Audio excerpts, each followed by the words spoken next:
Good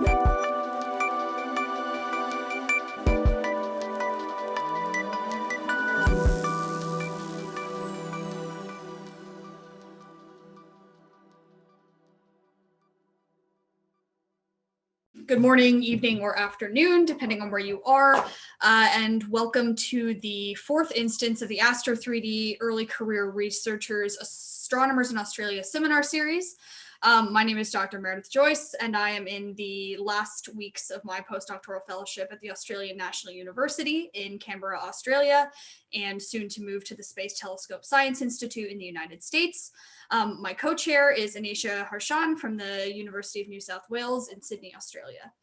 Before we begin, we must acknowledge the traditional custodians of the land from which we are broadcasting and recognize that these lands were never ceded.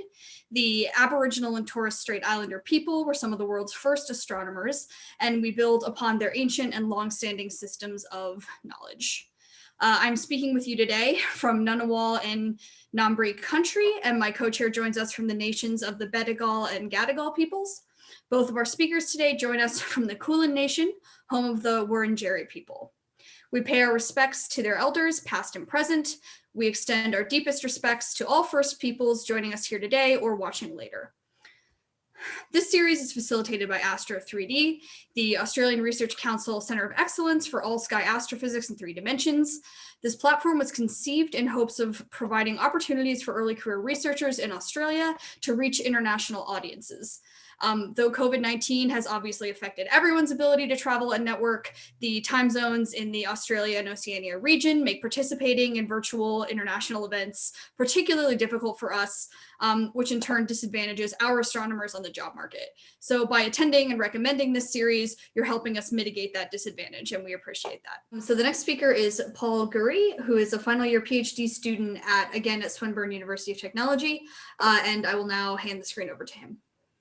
So hello everybody, and thanks for having me. It's great to be here. My name is Pol Gurri. I am finishing my PhD at Swinburne in Melbourne, and I'm doing it under the supervision of Ned Taylor and Chris Fluke. And today I'm going to talk about a new method to do weak lensing through kinematic information, or if you want, a way to detect lensing through the deformed velocity fields of galaxies. So let me explain quickly what is weak lensing and what kind of information we can access through it. And I want to add to that through working in this project for 4 years, I think about weak lensing in a different way than other people. So walk with me as I explain it in the way that I think makes more sense to later understand precision weak lensing. And to give you a little bit of context, weak lensing is similar to strong lensing, mentioned here by Dorota.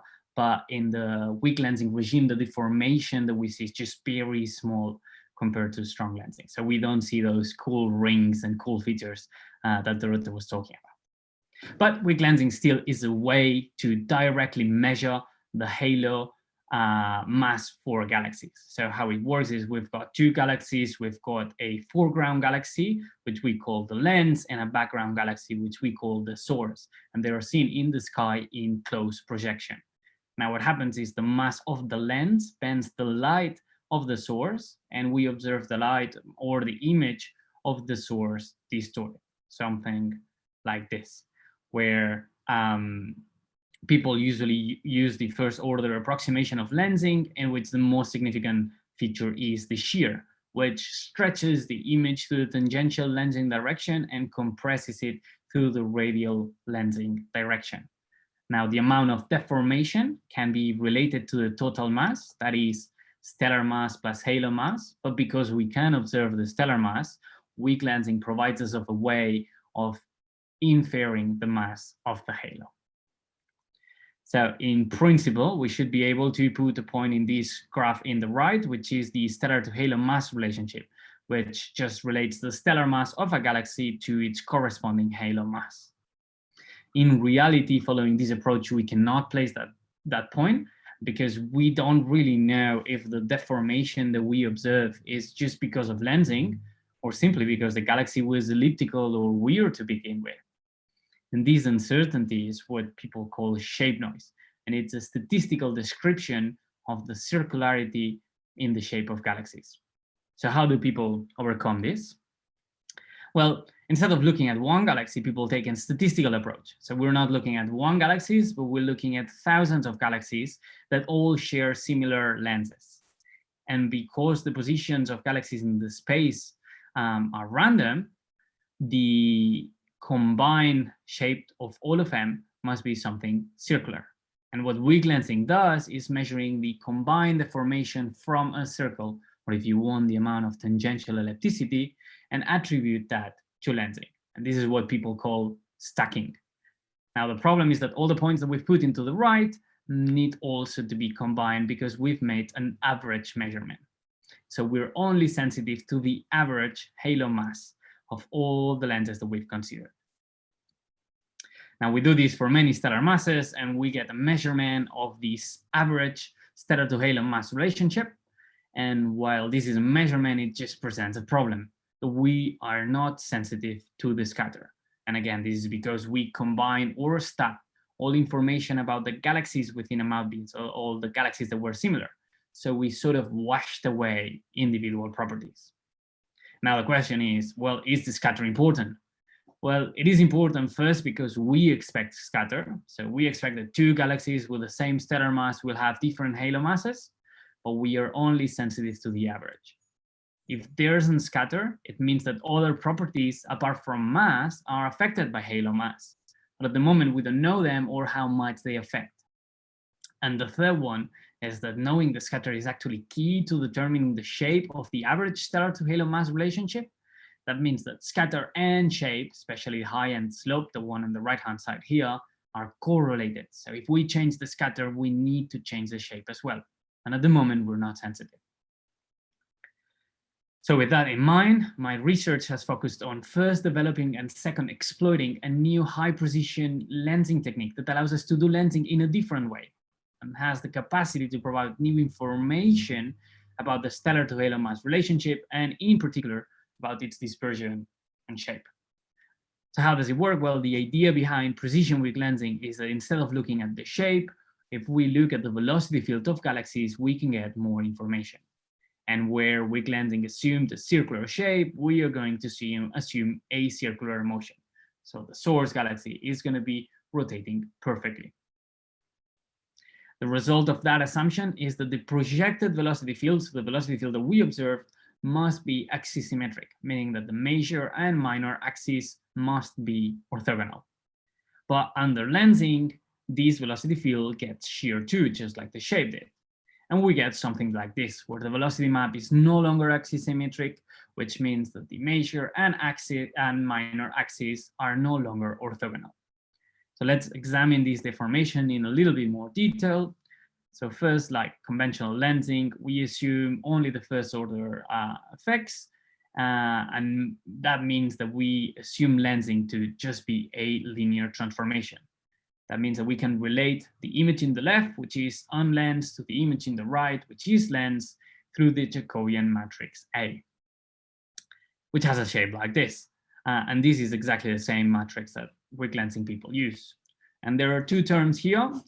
First one is kappa, which magnifies everything in the same direction. So it's basically undistinguishable from a larger galaxy. And then there's shear or gamma, which is a tensor property. So we can divide it into two components, gamma plus and gamma cross here. And the relative strength of the two shear components is determined by the Lensing Angle Phi.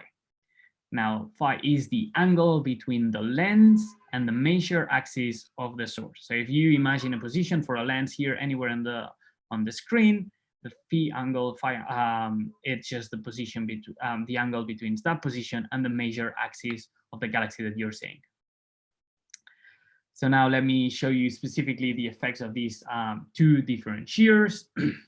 So when the lens is at 90 degrees, let's imagine that it's just at the bottom of the screen, only the effects of gamma plus are present, and we get a distortion like this, and you see the lens represented there.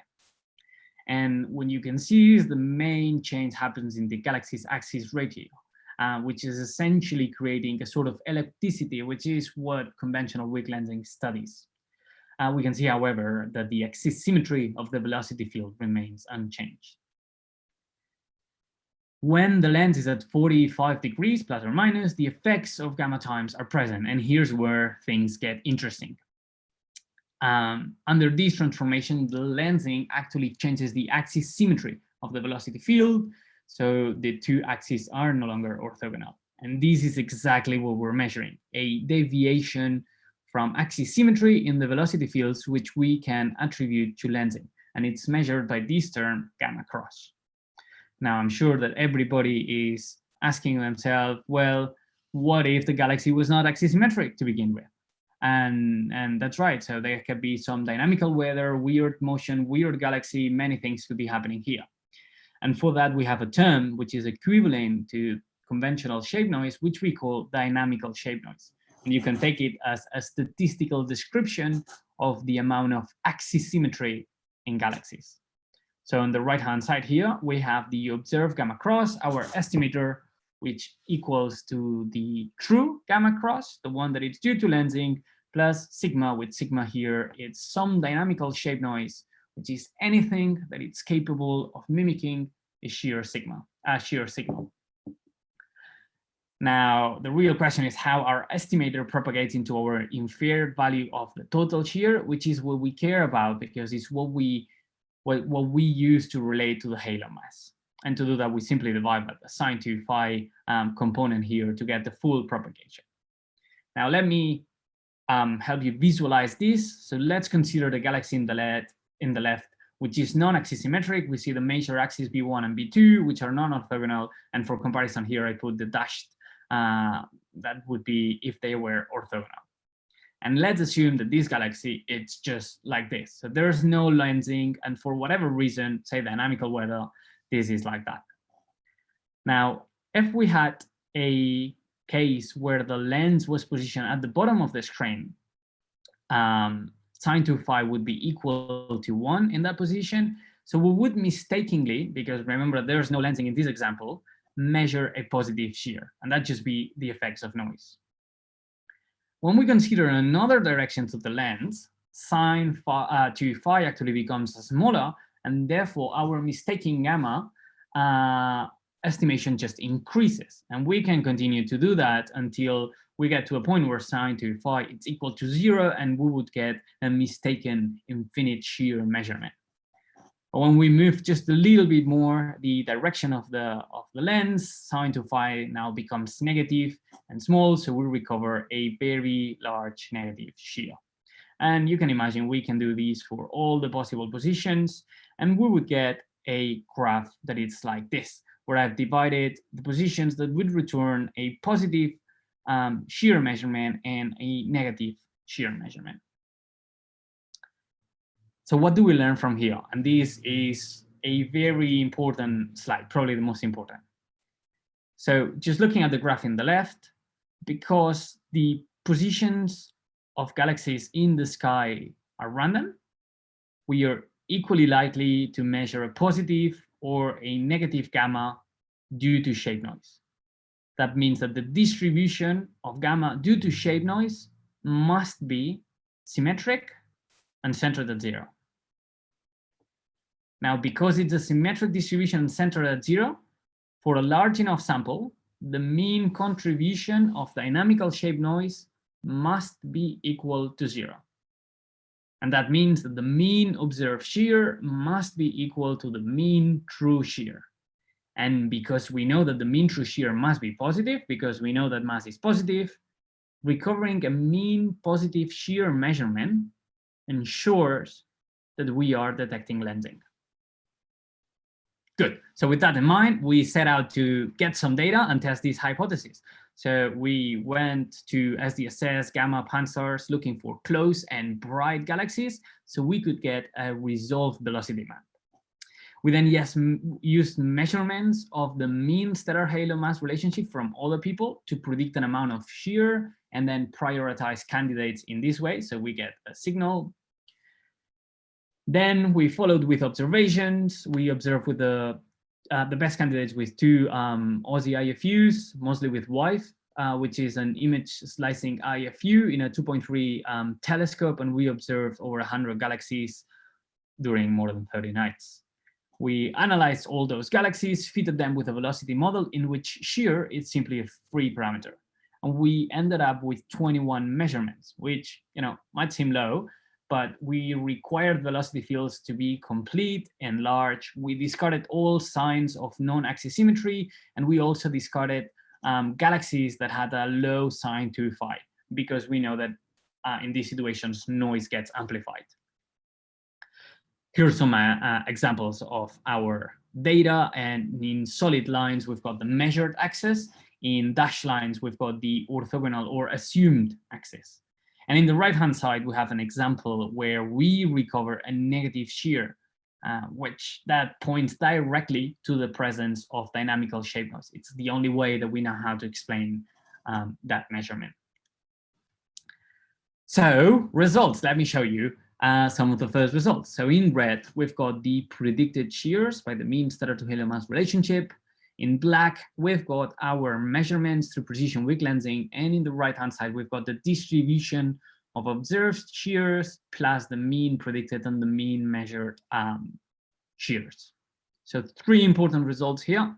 First one is that we recover a positive mean, which to the 98% confidence level ensures that we are measuring lensing. This is exciting, and that means that we have proved that we can get a lensing signal through the velocity fields of galaxies. And that was only with 20 galaxies, 21. So this is really great. 2 more things that we can learn from this graph is, first one, we are recovering negative values, negative shears. That means that there must be some dynamical shape noise. We don't know how much, but there must be some. And the third one is that the mean observed shear is actually larger than the mean predicted shear, which suggests an intrinsic distribution of shears. And this is what I explored next. And 5 minutes, perfect. So this next thing is a quite exciting part. I call it the shape of shear, or if you want more boring but more informative, what we can learn from the observed distribution of shears. And the key question is, now. Cool.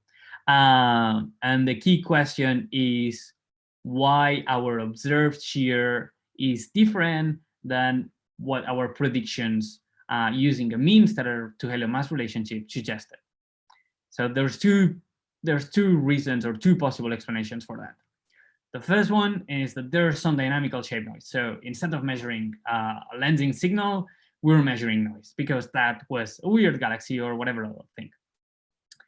The second possibility is that there's actually a dispersion in the stellar to halo mass relationship. That means that that particular galaxy had a more massive halo or a less massive halo than the mean for that stellar range. And those are the 2 things that are going to be impacting this. Now, for individual cases, it's impossible or say very difficult to know which one of the 2 is responsible. But statistically, we can say so. So first, we know that dynamical shape noise we've seen must have a symmetric distribution central at 0, which we're going to model as a Gaussian function. And for the distribution of the dispersion, well, the reality is that nobody knows, but everybody assumes that it's a log normal distribution, at least the distribution that it's skewed towards positive values, something like this. So in total, we're going to get the sum of the 2, a contribution of the sum, which in terms of the distributions means the convolution. So we would be getting something like this, which allows for negative values, and this is the dynamical shape noise contribution, but it's also skewed towards positive values, so positive outliers are larger, which is the contribution of the log normal. And the question is, okay, so this distribution, how Gaussian and how log normal it is. So let me present just some scenarios. On the top, we've got different dispersion distributions. On the left, we've got different dynamical shape noise distributions. And on the middle in red, we've got the resulting distributions, which, they can go from very, very symmetrical to very, very skewed. And interestingly, you can see that I put in a black line here the mean of the distribution, and you can see how the mean of the log normal, so the true distribution, is always preserved. So we went ahead and asked, okay, how likely it is that our data comes from this amount of shape noise and this amount of dispersion. And these are the results that we got. So in the x-axis, we're quantifying dynamical shape noise. In the y-axis, we're quantifying the dispersion in gammas. And top and right-hand side, we've got the marginals for each of the parameters. So two important results here. First one is dynamical shape noise is very low. So compared to normal lensing, precision weak lensing is 10 times less impacted by noise. That means that with one galaxy analyzed through precision weak lensing, we get the same information as analyzing 100 galaxies through conventional lensing, which is quite impressive and points to what I think it's the strength of precision weak lensing, which is analyzing high-value systems where there are just not enough galaxies to build a conventional weak lensing signal by stacking. So really rare, but really high-value targets. And the second one is that we are able to measure a dispersion in this, which is very, very exciting. And let me just put this result in context, because we got the result that it's quite high compared to what we expected. So the big red box is our result, and all the lines are results from simulations or some observations and statistics and stuff. So the reason for such a big box is that we assumed a constant dispersion at all stellar masses.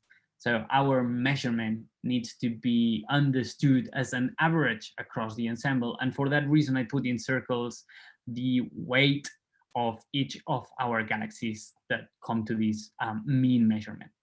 So in comparison with other studies, our measurement is probably a bit too high to be only the stellar to halo mass dispersion alone. So maybe we're seeing other things like deviations from an NFW, halo substructure. Maybe the predicted shears that we use are wrong, or maybe it's not a log normal distribution for the scatter. But overall, this is exciting because with only 21 galaxies, we're proving the dispersion in the stellar to halo mass relationship, which our results point that it's quite high. So quick summary. I first introduced precision weak lensing and showed you how with only 21 galaxies, the lensing signal dominates over any noise.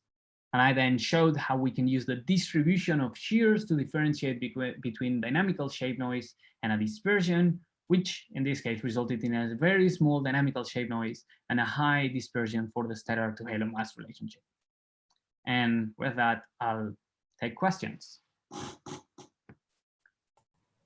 Awesome. So thanks very much. If anybody has questions, either raise your hand or use the chat function.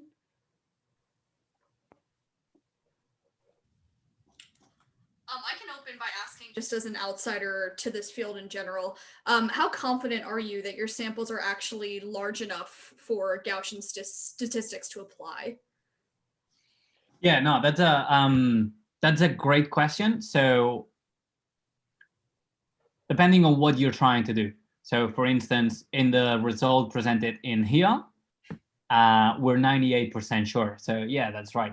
There's a 2% chance that we were really unlucky and the 21 galaxies that we had were, all skewed to one position. So that's the extent that we can say what we can say with 21 galaxies. Okay, so we have a hand up from Amelia. Go ahead. Oh, great talk. Thank you. So you got all these great results of just 20 galaxies. Is there anything stopping you from extending this to some of the large integral field spectroscopic surveys, say SAMI or MANGA, which have thousands of galaxies? Could you, in theory, perform the same analysis on a much, much larger sample? Yeah, no, that'd be fantastic. So the problem here is that we require really specific targets. So when we go to large surveys, we don't find the targets that we want. That's why, and that's probably the largest problem at the moment. If you want to compare precision weak lensing with weak lensing, it's that the observations for precision weak lensing are much more expensive. And normal weak lensing, you just can get a big snapshot and just get thousands of lenses there. And that's why I think the precision weak lensing will be applied to really high value galaxies where it's worth to actually go and spend the time getting IFU data or something like this. But yeah, regarding existing surveys, we've tried, and we haven't had luck with the targets that we sort of need. Yeah, interesting. Thanks. Okay, cool. So we have a hand up from Luca. Please go ahead. Thank you. So that's really, really interesting. I was wondering, of course, the questions on these kind of things are always about systematics, etc. So apologies for this. But do you have a feel of what kind of spectral resolution do you need and precision on your velocity field to actually be sure that what you are getting is an estimate of the shear? So your question is about if velocity resolution and the uncertainty on your line of sight velocity per pixel. Yeah, that's right. So the good thing is that we have a lot of points, so we're quite certain. So take it this way. Less resolution, or if you want worse seeing, would only make things more symmetrical. You know, it washes everything, so everything looks more homogeneous, right? So in a sense, if we had worse seeing, what would be getting this would be a lower limit for the amount of shear that we get for all the galaxies. So it would be pushing everything. Now, interestingly about systematics, there's a lot of, because this is a big thing for lensing, of course, and one of the things so one is resolution, as you're saying, and the other one is about what happens if your telescope is not perfectly calibrated or something, and you have something that actually mimics a shear. That would be a big problem, right? The good thing is that, again, you've got this angle dependence, because the relative position to the lens and your telescope, it's also going to be random. So you can make the same game that you've made with dynamical shape noise. And it could be that there was this with our telescope, and dynamical shape noise, due to weather and stuff, it's much lower, but we're getting a larger result because a problem with a detector or something like this. Thank you. I want to thank our speakers again today, and also to everyone who, by attending, is helping our researchers extend their international reach during a time that's difficult for everyone. And we hope that you or your colleagues will join us next week on April 29th to hear from 2 more of our researchers. So please spread the word, forward the emails, and encourage your colleagues to attend. So thanks, everyone.